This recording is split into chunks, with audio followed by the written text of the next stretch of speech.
Stephanie, and what I'd like to show you is how to cut these samples out that you've selected for your space and mount them into your journal book. So let's take a look at how that works. One of the first things I want you to be sure to do, is to cut your samples very as straight as you can, and basically also in the same size. So what I did was I took this vinyl wall covering and then cut a shape that became the size that I cut out my other samples with. So I automatically am starting with some shapes that make sense, that work together on the page. I also left my large sample of pattern quite large. Much easier to see, and that really was my inspiration. And I want you to remember, one of the key things for me is that many of these samples come with this triangular pinking sheared edge. It's very important to me that when you cut your sample that you also lose that edge. Samples should all have the same cut edge all the way around. So you'll see that I've made an effort to make these samples not only similar in size, but then that they're cut all evenly. I was also able to take that carpet sample and use my scissors and cut. It's a little tricky, but I was able to cut through there to create a smaller sample that will go with these. I did a little exploring while we took a break, and I found another sample that I thought would be helpful. Some of these samples have some paper on the back, so I often like to try to work with that fabric that has a paper on the back. You can see it's a little easier to cut. Oops, I don't have my measure here. So let me, I've been quite as successful with this one that I have with my other ones, but let's just see what we can do here.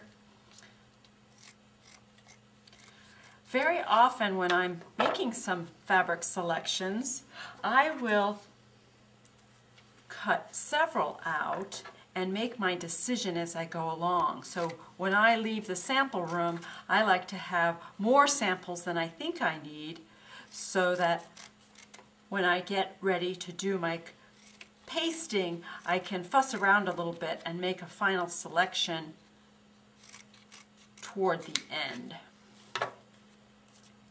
So I didn't know whether this would be better than this, whether this might work.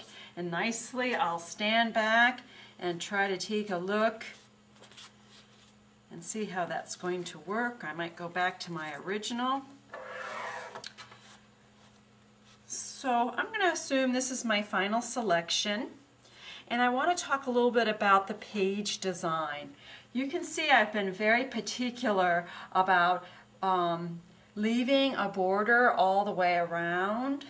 Also having my samples geometrically lined up. This is a very typical interior design architectural way to present information. You can get a little creative, but in the beginning it's awfully nice to have things that seem very balanced and very geometric. So I would also leave space here for a title of what the project is, or who the client is, or information that would help us.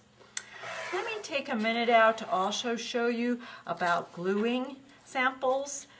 I've provided in your supply list double sticky tape that's actually called a GT tape.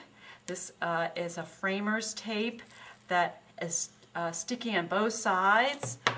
I've found this to be a wonderful dry tape. You can see how I put it down. I use my fingernail to cut it. Oftentimes I will pull back. Here's our double sticky part. And then I will also put tape on so that it goes all the way around the perimeter. And I'll even layer those corners, fold back any of the tape that's sticking out. Sometimes I'll make a mark on the page if I need to as far as getting that squared off. You can see that makes a nice clean way to present. Some students prefer a glue stick, and oftentimes it's a little bit easier than this double sticky tape. I don't find it as successful on fabric as I do paper, but you can look for other ways of sticking to. As you stay in the field and do projects, you'll find you'll become very proficient at gluing. So here is a successful page that shows our pattern and color. We've got our color as unity, we've got pattern and texture as variety. So this is the kind of page that you're going to want to have in your journal as you work on your assignments. Thank you. Very good.